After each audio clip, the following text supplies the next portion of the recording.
number into an improper fraction, and then to take that improper fraction and bring it back to a mixed number. We do this a lot when we're multiplying and dividing fractions, and there's a couple of other instances where you'll have to know how to do this. So let's go ahead and get started.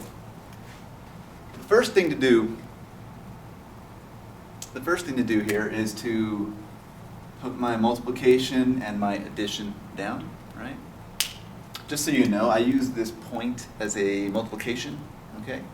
So, starting with the denominator, which is 3, going in a clockwise direction to the numerator, we're gonna go clockwise, and we're gonna do these operations. We're gonna do the multiplication and the addition, all right? So, 3 times 2 is 6. Continuing up our little road over here to add the 1 plus 1, that would be 7, right? So 3 times 2 is 6 plus 1, 7. And let me use black. So that would be 7 over the same denominator. The denominator is not going to change when we do these kinds of conversions. It's always going to be the same as it is. All right, so 7/3. That's how we did that. Now,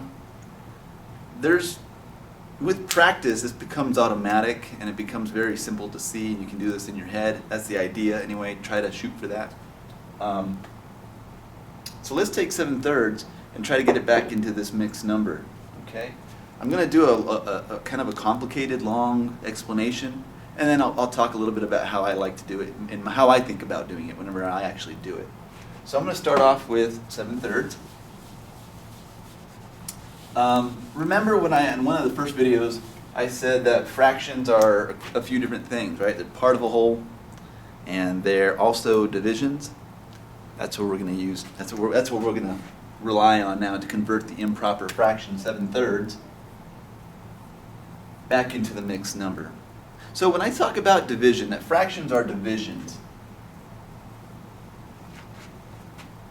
Okay, there's my little division house, whatever you want to call it.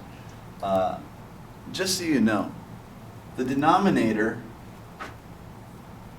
will always go on the outside of the house, I guess, if you want to call it that. And the numerator will always go on the inside. It does not matter about the size of the number. It's the position in the fraction that dictates where they go in the division house. So, all right. Let's go ahead and do this.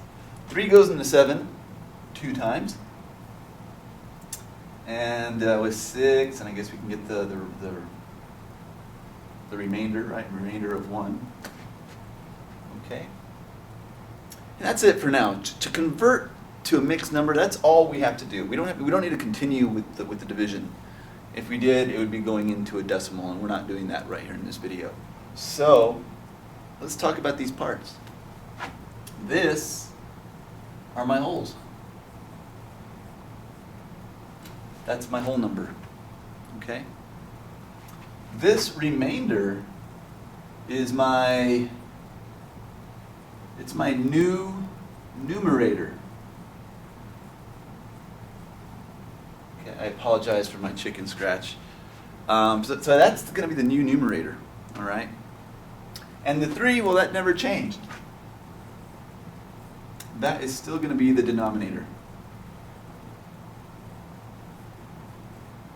Okay? Looks like I'm looking at the screen, I can see everything. Good. So, to write this, we would write, where can I write where you guys can see it?